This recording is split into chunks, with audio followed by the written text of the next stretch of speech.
Hadi gidip bir yerde kahve içelim.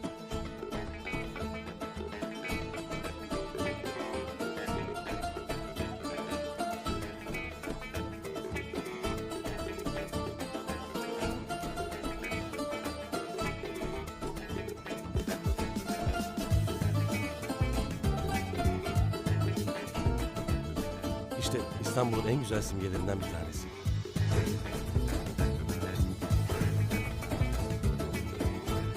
Şunu bir tutar mısın? Bir fotoğrafını çeksene.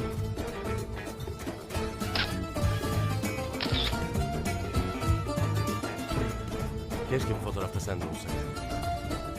O zaman şöyle yapalım. Sen de bulunduğun şehrin simgesi olan bir yerin önünde fotoğrafını çek. Videonun altına yorum olarak paylaş. Eğer en güzel fotoğraf seninki seçilirse X360 senin olsun. Ne de?